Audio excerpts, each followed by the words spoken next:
Coba kalian tengok Wapres kita.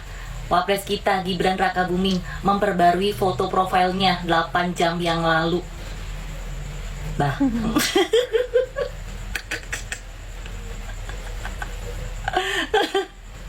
Mas Gibran, aduh. Beneran guys, foto profilnya guys. Nggak cuman di Facebook, nih di X-nya Mas Gibran juga pakai PP foto yang ini. Emang seasik itu Wapres kita guys. Tapi Mas Gibran, kau tengok ini ya, kau tengok ini. Nih, aku sudah punya fotomu. Ya, udah ku figura ini. Nih, udah ku figura.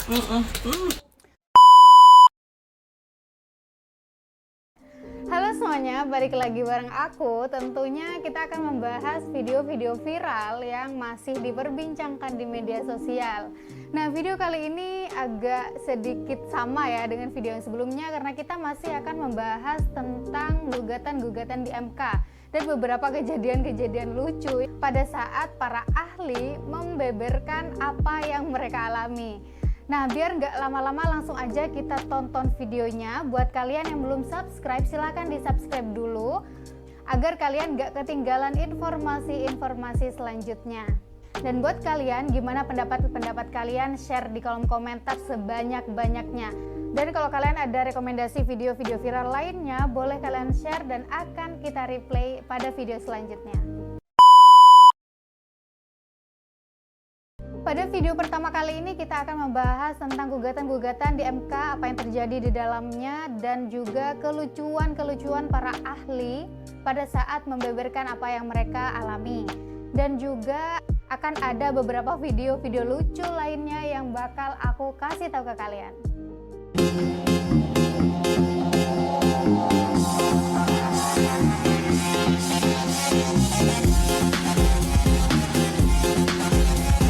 Oh, ini lebih ke gambar ya, aku bacain aja. Saksi Ganjar tunjukkan karung beras berstiker Prabowo Gibran di MK. Ya, pada saat itu memang ada salah satu saksi gitu ya, membawa bukti berupa karung, dan di dalam karung itu ada foto Prabowo dan Gibran. Nah, diduga karung ini merupakan alat transaksional pada saat kampanye Prabowo Gibran saat itu. Saya pun ada loh sembako yang dikasih dari Ganjar Mahfud, masih kusimpan tasnya. Kebetulan video dan fotonya pun masih kusimpan katanya. Oh ya, ada juga yang masih ada juga yang ngasih centong nasi, ada mereknya Ganjar Mahfud katanya. Nah, dari komentar-komentar ini bisa kita nilai sendiri ya. Jadi bukan hanya Prabowo Gibran yang melakukan kampanye dengan cara yang ya seperti itulah. Ternyata Ganjar Mahfud juga melakukan hal yang sama, namun dengan alat atau benda yang berbeda. Gimana kalau saya bilang teman saya dapat jatah 10 juta untuk nyari 1000 suara untuk 03? Percaya nggak katanya? Terus dijawab percaya pakai banget katanya. Percaya nggak percaya ya kita nggak tahu, karena beda orang, beda pengalaman. Gue juga dapat minyak 2 liter, bakso, payung, kalender, sama beras dari PDIP, suruh pilih 03 katanya. Gue juga dapat tumbler minuman, gambar Ganjar. Apakah diriku ini harus ke MK untuk memberi kesaksian? Kayaknya Mbak ini harus jadi saksi deh. Kayaknya orang-orang netizen ini harus juga jadi saksi. Jadi nggak hanya saksi 03 nih yang bisa memberikan bukti kalau 02 melakukan kecurangan dengan menggunakan alat transaksional seperti bansos, money politik, dan lain sebagainya. Aku orang Semarang, dan padahal aku pernah makan di warung makan daerah Pekalongan, bilang saya dikasih uang 100.000 suruh nyoblos Pak Ganjar, ayo katanya. Nah kan, jadi beda orang beda pengalaman. Ada yang dikasih jatah 10 juta banyaknya untuk mencari 1000 orang, ada juga yang mereka dikasih baju atau bansos atau lain sebagainya, dan mereka juga ada yang mendengar dari satu orang ke orang lainnya gitu. Buat seperti itu saat ini mah gampang, jadi siapa saja bisa buat katanya. Jadi maksudnya hal-hal seperti itu mudah untuk dibuat, jadi siapa saja bisa membuat dan itu tidak terlalu kuat untuk dijadikan bukti gitu ya, maksudnya mungkin ya. Di desa saya botol minuman Ganjar Pranowo, gimana tuh? Tapi hati saya tetap 02 katanya. Aku gak dapet ya, aku ikhlas coblos nomor 2 katanya. Jadi ada yang memang ikhlas nyoblos 02 tanpa dia mendapatkan sesuatu atau bansos mungkin atau yang lainnya, tapi dari mereka sendiri, dari masyarakat itu sendiri memang mau menyoblos 02 gitu. Jadi gimana nih Pak Ganjar katanya. Ya, jadi beberapa pengalaman masyarakat atau netizen dengan mendapatkan berupa bansos, terus berupa baju mungkin kaos atau barang-barang lainnya yang mungkin itu dijadikan alat sebagai dukungan gitu agar mereka mendukung paslon-paslon mereka gitu. Jadi ada banyak cara para paslon atau para tim ses untuk mencari suara agar paslon yang mereka pegang itu bisa menang.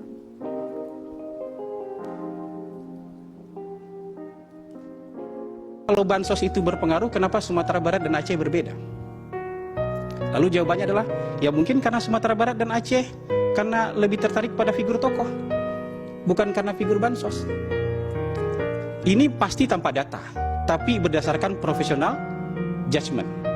Oke lah kita terima profesional judgment, tapi profesional judgment juga harus adil dan fair. Kalau Sumatera Barat dan Aceh dianggap tidak memilih pasangan 02 atau memenangkan pasangan nomor 1 misalnya karena ketertarikan dengan tokoh, bisa juga 36 provinsi yang lain juga sama. Mereka memilih karena ketertarikan terhadap tokoh, cuman tokoh yang dipilih beda.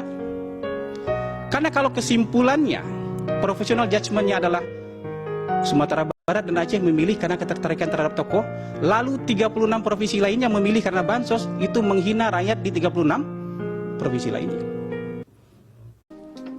Ya, jadi seperti yang kita tahu bahwa kemarin ada 2 provinsi yang mendukung atau yang memiliki suara paling tinggi mendukung 01 ya. Jadi menurut salah satu saksi atau salah satu ahli dari 02 mungkin ya ini, beliau mengatakan bahwa ada provinsi yang diberikan bansos mungkin tapi mereka tertarik pada tokohnya, itu tidak akan membuat mereka berpaling gitu. Jadi misal mereka diberikan uang sebanyak apapun, bansos dan lain sebagainya, tapi ketertarikan mereka hanya kepada paslon yang lain yang tidak memberikan bantuan tersebut, ya tetap aja mereka akan tetap memberikan suara mereka untuk paslon yang memang mereka dukung gitu.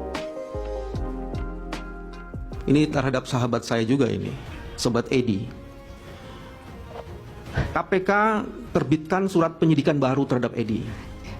Apa relevansinya? Relevansinya adalah seseorang yang menjadi tersangka, apalagi dalam kasus tindak pidana korupsi, dan untuk menghormati mahkamah ini, sebaiknya dibebaskan untuk tidak menjadi ahli. Ya, Bapak kan bekas mantan ketua KPK. Baru penyidikan baru atau sudah tersangka baru? Nah ini, disebutnya di sini. Sekalipun tersangka pun apa juga harus hak-hak privat? Saya ingin Silakan, Bro. Nah kemarin ini nih yang hangat diperbincangkan, ada salah satu tim hukum 01 atau 02 gitu yang bernama Bambang Wijayanto. Dia keluar dari ruangan mengundurkan diri hanya karena ada salah satu ahli dari 02 yang katanya menjadi tersangka.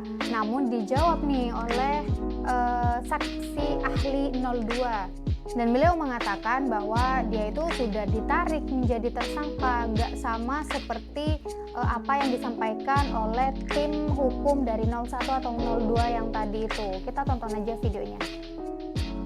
Waktunya untuk paparan bisa 15 menit. Nanti dilanjutkan tanya jawab 10 menit. Ya, majelis, saya izin untuk mengundurkan diri ketika rekan saya Profesor Haris akan memberikan penjelasan. Nanti saya akan Nah ini merupakan momen pada saat Bambang Wijayanto ini mengundurkan diri dari ruang sidang ya karena itu. lagi di saksi ahli yang lainnya. Majelis yang mulia, saya kira sebelum saudara Bambang Wijayanto meninggalkan tempat. Sudah nggak apa-apa Pak Edi, itu kan haknya beliau juga. Ya, saya kira saya berhak untuk tidak terjadi karakter assassination karena begitu dikatakan oleh saudara Bambang hari ini pemberitaan dengan seketika mempersoalkan keberadaan saya. Saya hanya ingin mengatakan secara cuma 30 detik bahwa pemberitaan yang disampaikan oleh Saudara Bambang itu tidak disampaikan secara utuh. Pada saat itu Ali Fikri juru bicara mengatakan akan menerbitkan sprindik umum dengan melihat perkembangan kasus. Dan yang kedua, status saya sebagai tersangka sudah saya challenge di Pengadilan Negeri Jakarta Selatan dan putusan tanggal 30 membatalkan status saya sebagai tersangka. Jadi saya berbeda dengan Saudara Bambang Wijayanto yang ketika ditetapkan sebagai tersangka, dia tidak men-challenge tapi mengharapkan balas kasihannya Jaksa Agung untuk memberikan dipunial. Terima kasih. Oh, jadi yang katanya Bambang Wijayanto tadi dia merupakan tersangka, ternyata penetapan itu sudah ditarik oleh MK dan beliau juga mengatakan kasus beliau ini tidak sama dengan Bambang Wijayanto katanya. Nah, ada juga nih yang mengatakan dari tim hukum 02 yang mengatakan Bambang Wijayanto ini yang sebenarnya masih tersangka sampai saat ini. Dan yang seharusnya tidak ada di dalam ruang sidang MK gitu katanya. Udah Pak. Mulia? Jadi saya nggak ngarang-ngarang Pak, karena kan udah disumpah dari pagi. Iya. Saya orang Islam. Nah, ini nih video yang kemarin lagi viral-viralnya dan merupakan momen lucu yang ada dalam persidangan. Ini merupakan saksi ahli dari antara 01 dan 03 ya. Lagi puasa Pak. Jangan banyak pertanyaan yang bulat-bulat nanti yang lain. Saya sejelasnya itu. Loh, Bapak di sini untuk ditanya. Karena saya nggak ngerti yang lain-lain selain daripada yang ada yang saya alami, yang saya lihat. Iya. Saya nggak bisa ngarang, nggak bisa ngurangi, nggak bisa menambahi. Seperti itu. Sudah, cukup. Jadi kayak ketua MK tuh bingung juga ya mau nanya, kayak nggak dikasih kesempatan untuk bertanya gitu. Jadi dicerocos aja langsung. Kalau begitu, Iya. Pak iya sudah. Gimana Pak? Nggak ditanya lagi, nanti ditanya yang lain. Sekarang Pak Mufti, apa yang dijelaskan Pak?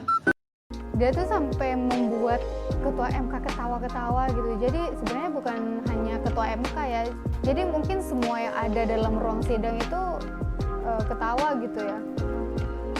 Di dalam senam itu potongan musik dan nadanya adalah oke gas nomor 2 paling pas. Oke gas nomor 2 orang gas.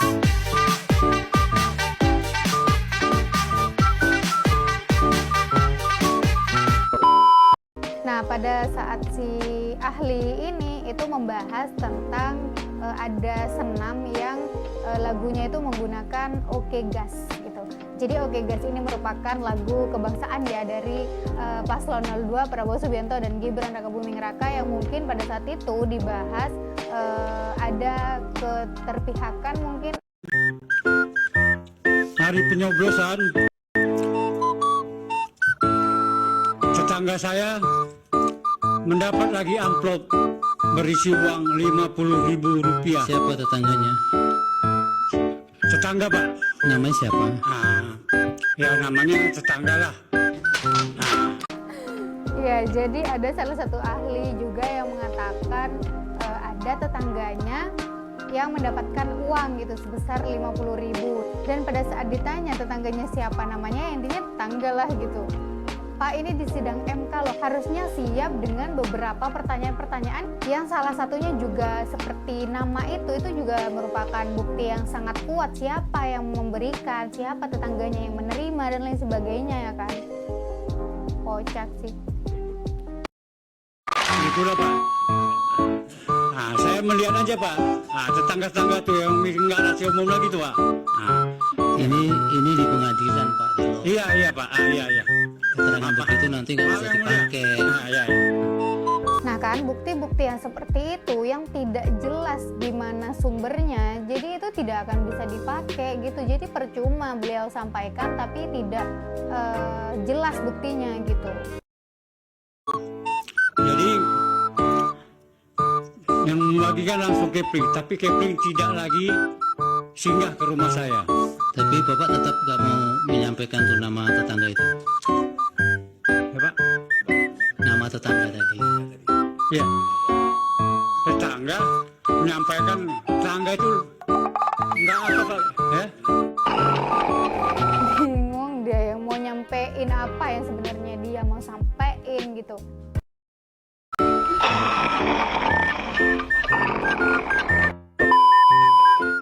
Di mana itu Pak? Di Polda Jawa Tengah, Karanganyar. Jadi status Karanganyar, Polres atau Polda? Polda karena karena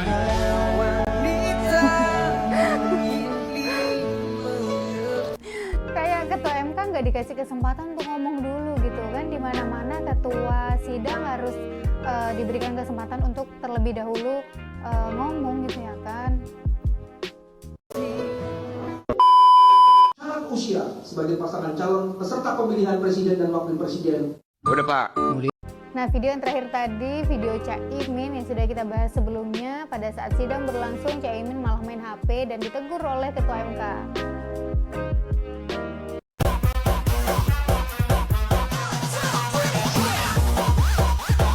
Baru kali ini kasihan lihat pengacara debat sama ahli surga sampai bawa-bawa malaikat katanya. Mereka lupa kalau malaikat gak bisa ikut nyoblos dan mantan penghuni RSJ. Baru kali ini lihat Pak Hotman tantrum, tahu kan kenapa disimpan di barisan kedua? Karena kesabarannya setipis tisu katanya.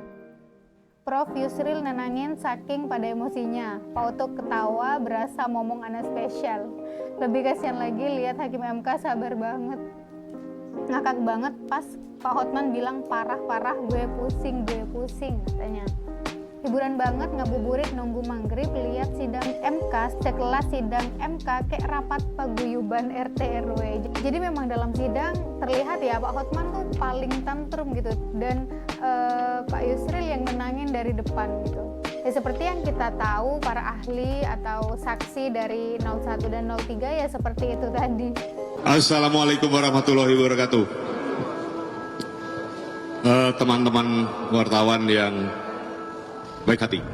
Hari ini kita sudah menyaksikan saksi-saksi dari KPU dan Bawaslu, termasuk ahli. Mereka sudah menerangkan hal-hal yang mereka ketahui. Mereka lihat, mereka dengar, mereka alami, dan mereka laksanakan. Kami, tim kuasa hukum Prabowo Gibran, mengucapkan terima kasih kepada Bawaslu maupun KPU yang sudah bekerja sedemikian rupa secara cermat, teliti, dan bekerja keras untuk bisa melaksanakan pemilu ini dengan damai, tidak seperti pada pemilu-pemilu yang lalu-lalu, dan semuanya dapat dipertanggungjawabkan secara hukum, secara yuridis di Mahkamah Konstitusi. Adapun dalil-dalil permohonan paslon 1 dan paslon 3 yang telah disampaikan kepada Mahkamah Konstitusi, kepada Majelis Hakim yang mengadili, hari ini semuanya terbantahkan dan terpatahkan oleh kesaksian saksi-saksi dari Bawaslu maupun dari KPU serta ahli yang mereka hadirkan. Jadi gugatan-gugatan dari 01 dan 03 itu sudah dihadirkan saksi dan ahli dari Bawaslu dan KPU dan katanya gugatan itu terpatahkan gitu. Jadi kayak tidak terbukti bahwa gugatan itu benar. Dan dalam video ini mengatakan bahwa segala narasi-narasi dan asumsi-asumsi yang disampaikan oleh pihak 01 dan 03 itu tidak terbukti secara benar gitu. Prabowo Subianto telah meninjau pelaksanaan program makan siang gratis di Beijing Middle School, teman-teman. Tepatnya terletak di Beijing, Cina pada tanggal 2 April kemarin. Nah, kunjungan ini dilakuin setelah pertemuannya dengan beberapa pejabat tinggi Cina, termasuk presidennya Xi Jinping dan Perdana Menteri Li Xiang. Program makan siang gratis ini dimulai oleh pemerintah Cina pada tahun 2011 dengan tujuan meningkatkan gizi anak-anak di bawah pedesaan, katanya. Hingga Mei 2020 lalu, program itu telah dilakukan sebanyak 1.762 kota, 29 provinsi, serta mencakup sekitar 40 juta siswa pedesaan, teman-teman. Bahkan menurut data, program ini telah berhasil meningkatkan kondisi fisik anak-anak secara signifikan. Menurut kalian, Pak Prabowo dan Gibran bakal sukses nggak sih melancarkan program makan siang gratis ini? Ya walaupun misalkan kita berpikir negatif, pasti ada aja nih. Atau kita juga khawatir kan, bukan kalian aja, gue sendiri pun khawatir. Uang dari pemerintah segini, turun ke provinsi, turun ke desa, turun ke RT, RW, terpangkas teman-teman. Ya semoga aja enggak ya. Coba deh, share opini kalian soal ini. Seperti yang kita ketahui bahwa salah satu program yang diusulkan oleh Prabowo Subianto dan Gibran Raka Buming Raka itu adalah makan siang gratis untuk anak-anak. Nah, jadi kemarin itu lagi sibuk-sibuknya sidang ya para tim hukum 02, 01, dan 03, Pak Prabowo ini secara langsung memantau ke Beijing, Cina untuk meninjau makan siang gratis di sana. Nah, mungkin nanti kalau misal makan siang gratis ini dilakukan di Indonesia, apa akan sesukses di Beijing, Cina atau gimana, kita nggak tahu ya. Dan semoga program-program dari Presiden kali ini menjadi program yang memang tersalurkan ke desa-desa, terutama yang sangat membutuhkan makan siang gratis tersebut. Kalau yang hak angket, Kak,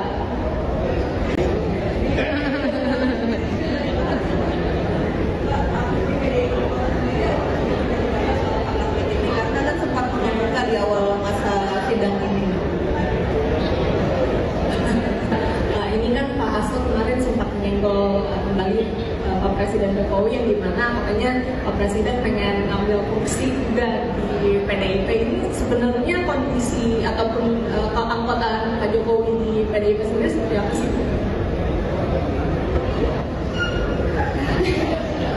Dikit aja. Terima kasih. Nah, ini kenapa ya Puan Maharani diem aja dan nggak mau menjawab atau menanggapi tentang hak angket dan tentang Pak Jokowi yang katanya akan menduduki salah satu kursi di PDIP. Jadi bingung ya. Sebenarnya Puan Maharani ini ngedukung nggak sih adanya hak angket gitu? Kenapa dia tidak menjawab dan hanya menggeleng-gelengkan kepala? Kayak asumsiku sendiri nih, kayaknya ada sedikit ketidaksetujuan Puan Maharani tentang hak angket itu ya. Kita nggak tahu sih yang sebenarnya gimana, ikuti alurnya aja. PDIP Puan bukber di rumah Rosan, PDIP sebut bukan sinyal merapat ke Prabowo. Nah iya, kemarin itu Puan Maharani ini ikut bukber atau buka bersama bareng TKN Prabowo Gibran. Dan hal ini direspon oleh TKN Ganjar Mahfud bahwa dalam pertemuan tersebut tidak ada atau tidak membahas tentang politik gitu. Jadi ini hanya silaturahmi aja lah gitu intinya. memastikan kehadiran Ketua DPP PDIP Puan Maharani dalam bukber di rumah Ketua TKN Prabowo Gibran, Rosan Roslani, tak berkaitan dengan politik. Kehadiran Puan juga tidak menjadi sinyal bahwa PDIP akan merapat ke kubu Prabowo Gibran yang menjadi pemenang Pilpres 2024. Ya intinya Puan bukber di rumah Rosan itu tidak ada sinyal merapat ke Prabowo atau yang lainnya lah. Kamu percaya nggak suara saya segitu? Iya. Percaya nggak? Perhitungan suara yang dilakukan oleh termohon adalah keliru, karena seharusnya paslon 2 tidak mendapatkan suara sama sekali. Tidak mungkin misalnya saya sudah dapat suara, kemudian hapuskan aja semuanya. Artinya Anda tidak bertanggung jawab, tidak bersyukur, tidak berterima kasih pada rakyat yang memilih Anda. Perolehan suaranya cuma 0. Cuma 0? Ya.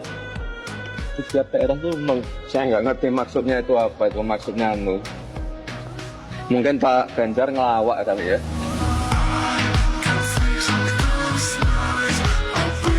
Ya ini merupakan potongan-potongan video yang udah pernah kita bahas sebelumnya ya, dari Pak Ganjar yang tidak percaya bahwa suaranya itu sekecil itu gitu. Coba kalian tengok Wapres kita Gibran Rakabuming memperbarui foto profilnya 8 jam yang lalu. Bah.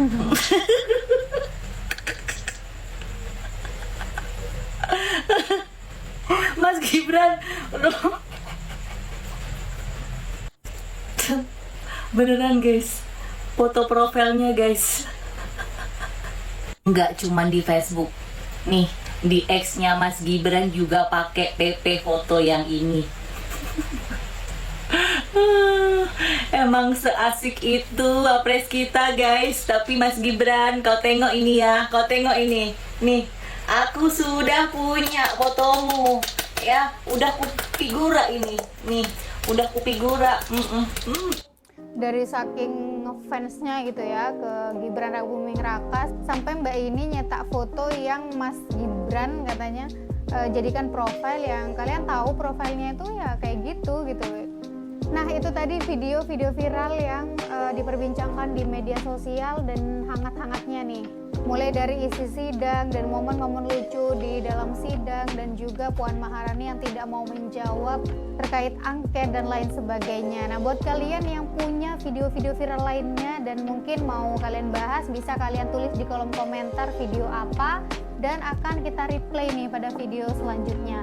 Mungkin itu aja dari aku, jangan lupa like dan share sebanyak-banyaknya. See you video selanjutnya, bye-bye.